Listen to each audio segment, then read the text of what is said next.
আজকে উনি মাছ বিক্রি করতে এসে রিক্সা দিয়া মাছ বিক্রি করে আর সবাইকে বলে যে আপনারা বিএনপিকে ভোট দিবেন না, বিএনপি চাঁদাবাজি করে। আমাদের দলীয় নেতৃবৃন্দ, আমার বাতিজা উজ্জ্বল, আমার চাচাতো ভাই সোহেল, ওরা যখন যাইতেছে, যাওয়ার পর যখন এই কথা শুনছে তখন ওরা আটকাইছে।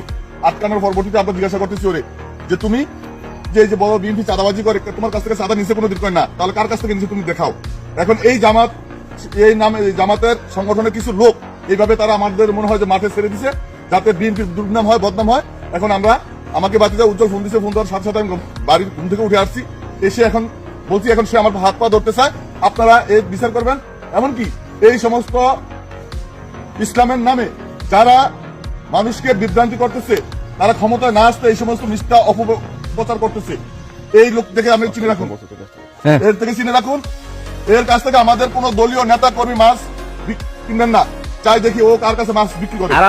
আর ও এই যে মিথ্যা কথা বলছে, এই জন্য আমরা ওকে এখন বলছি যে তুমি কানে ধরে অভ্যাস করবা, যাতে আর জীবনে এই ধরনের মিথ্যা কথা প্রমাণ ছাড়া কোনো কথা যাতে না বলে। আর ওই কথা বলছেন আর জিগান, তুমি বলছো এই কথা, জোরে কও, এই কথা বলছো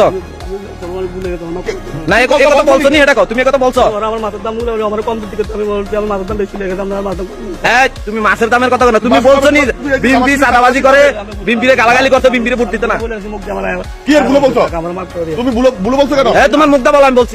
আমার মুখে দিয়ে ভুলে আসছে, মহিলাগুলো কথাবার্তা মার্কেটিং করে আমার, এটার জন্য আমি তুমি কাকে বাড়ি? সবার কাছে আমি ক্ষমা চাই। তুমি সুন্দর করে বলবো, আমি বলছি বিএনপি চাঁদাবাজি করে, বলো বলো। কেন বলছো বলো? আমি মহিলাগুলোর সাথে মাছের রাগারের কথা মার্কেটিং করে, আমি কথায় মুখে দিয়ে এই কথাকে আমার মুখে দিয়ে আমি আমার সবাই মাফ করে দিয়ে আমি সবাই এই সরকার বাড়ি আমার ভুল হয়েছে, আমার ভুল হয়েছে। আমার ভুল হয়েছে।